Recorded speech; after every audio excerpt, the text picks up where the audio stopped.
I want to ask the first question to Mike. I kind of prepped you guys a little bit on the questions so you guys could prepare a little bit. But Mike, give a brief summary very quickly about your experience as a mentor and how that was different with Jody this year than your experiences in the past. The very first year I did this, it was a tough year.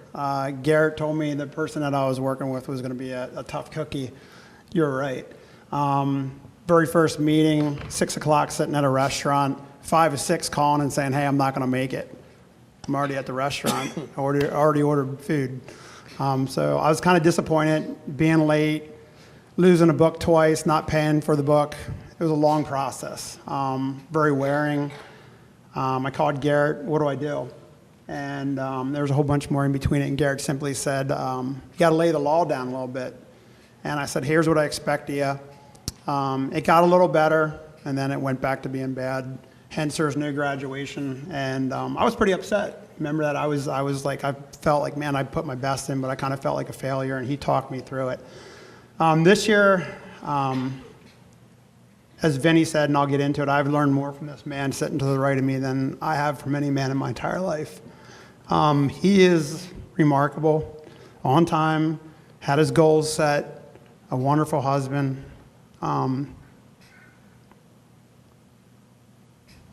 It's very, very hard to find good friends.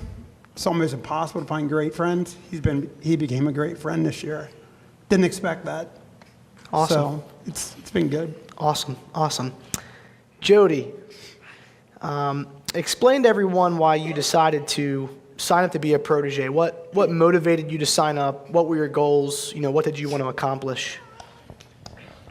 Well, when I first heard of Men of Iron, I thought about it, and I'm like, that would be cool just to get involved with, just have that mentorship, just to be one-on-one, just have not only gain a mentor, but also have a friend that you can talk to and just share things with, what's going on in your life and all that. Mm. And, when we first met, the first thing I told him was, I want to read the Bible. And that was, I wanted to stay committed to that. So, and it was interesting because Mike told me, he goes, I want to do that too. So it was something that we both did together. Awesome. I'm sure you guys are going to bring it up, but they actually read the entire Bible together in 365 days. So give them a round of applause.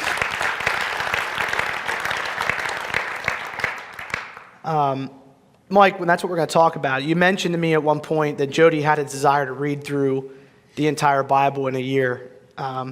Explain how that all went down and what your reaction was. To be honest with you, we were handed a book through Men of Iron, and we thought that's what we were supposed to do. We got into that, and we shook hands and did the introductions and all that hoopla in the beginning, and we were just, it was all right. We actually read Holy Discontent, which I don't know if it was Rick Glass or Joe Turk. Somebody said about that, and we were into that. And we started talking about the Bible, and he said, that Victory kind of challenged us to read the Bible. And Jody said, hey, do you know that I'm reading the Bible? And I said, hey, me too. And we kind of laughed. And he said, well, hey, why don't you make it my goal or his goal to read the Bible in a year? So that's what we did. As of today, we're about, 93%? As of this, 95 as of this morning. So yeah, we have committed to it. I can honestly say, standing up here, like Vinny said, I already said that I learned more from you than anybody. I would have fell through. There was times that I was about a week back because of work and this and that and all the stuff in life. And Jody would email me and say, hey, I'm 46% done. And I'd look at my little tab and I was only 44. And I was like, oh man.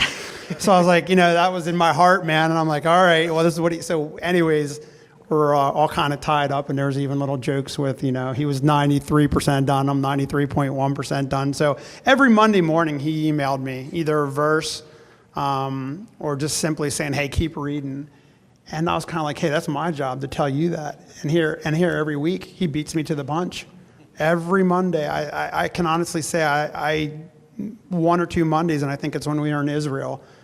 You didn't even, but it's been literally every Monday he has emailed me and say, hey, keep reading, keep up. And I was just like, wow, remarkable person. Awesome. Jody, well, tell us a little bit about your experience with reading through. How has that impacted you? And yeah, well, growing up, you always hear like the Bible stories and all that. And just hear of them, but then actually reading them really just like, wow, it's more in depth.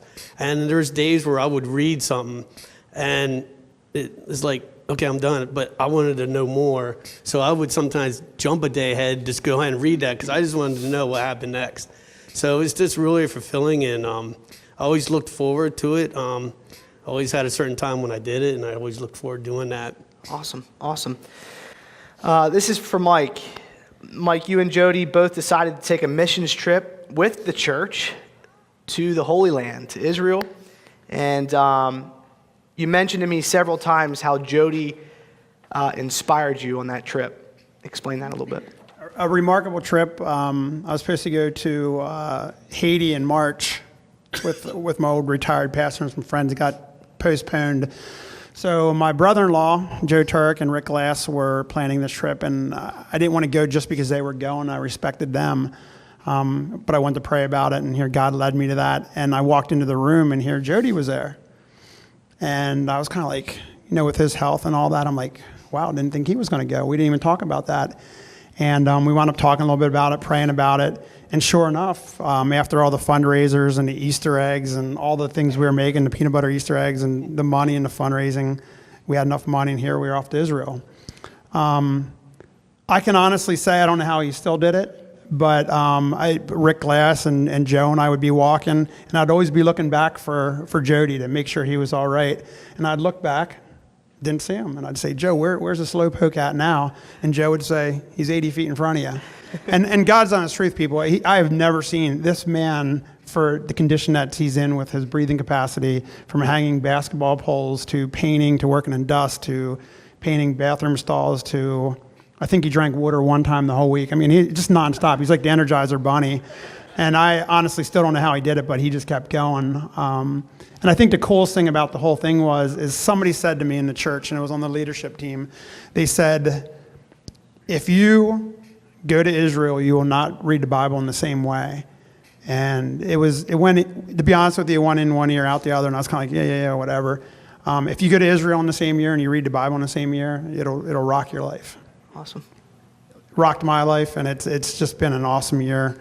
We were very blessed. Victory set it up, and we had great people to take us on there. It was awesome. Awesome. Jody, if everyone doesn't know, you've had a pretty rough year with your cystic fibrosis. You've been admitted to Johns Hopkins several times, and I know Mike and other men out here wearing a white shirt have been down there, visited you the several times that you've been there. And this was just very special for me to hear from these guys. I remember calling Mike. He's like, yeah, we're on our way down to Baltimore. We're going to go see Jody. And what has it meant to you to have a mentor like Mike and friends and like Mike that go out of their way to come see you when you're struggling and in the hospital? Well, it really meant a lot. I mean, that's one of the things I said in the beginning is like to have somebody to stand by your side, even though you may not have some rough days or some rough times, but it was good. It was it was very encouraging. And it was also encouraging to my wife that knowing that the guys, kind of stepped up and just, did visitations. I even got phone calls. It's so easy for someone to say, hey, we're praying for you. But a lot of the guys, when they called, said, instead they would be praying, they would come out specifically saying what we're praying for. And that really struck out. I mean, like someone would say, hey, not only I'm praying for you, I'm also praying for your wife and your kids. Amen. Because it's, they're also going through it too. Amen, yeah. Being split up and not being able to see your kids while you're in there because they didn't allow children in there. But it was very encouraging just to hear that from men saying specifically what they're praying for, and that just meant a lot. Awesome. Mike, last question, and we're going to get you guys off of here, but very briefly, what advice would you give to other men, out there that are interested in being proteges, and what have you learned from Jody that you believe every protege should apply? Don't do it because Garrett said, or somebody in the church said, or your wife said. You got to really want to change your heart, and you got to do it for yourself. The first time around, the first gentleman I worked with, he just did it because his wife said it. and it was a waste of time, waste of my time. It was disappointing. If you really want to change your heart, it doesn't matter what you're dealing with, if it's marriage, money, job, whatever, ask God. Or somebody said it about we're stubborn. I'm stubborn.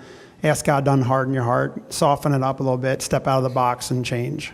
If you have issues, you gotta want to change, and if you're not gonna accept that, you're probably not gonna change. You don't need to change all 10.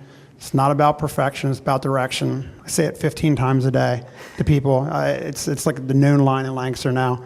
It's really, that's what it's about. Work on one thing, taking a step forward, try not to take too many back. What have I learned from Jody? I could write a book, it'd be an Amazon bestseller. Let me tell you, this man right here,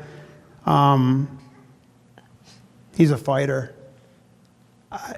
17%, right? Is that where we're at? 17% lung capacity? He's 28%. Well, I know you're down there. 28% lung capacity. It's like breathing through a straw. Was in Israel for 2 weeks. Was in and out of Johns Hopkins countless times, countless days. Still read the Bible. Still completed Men of Iron. Graduating tonight. Has had doctors and doctors say, hey, at this point in life, you may not be here. You probably won't be here. And they said that 15, 20 times. And he's 42 and he's still going. He's a fighter.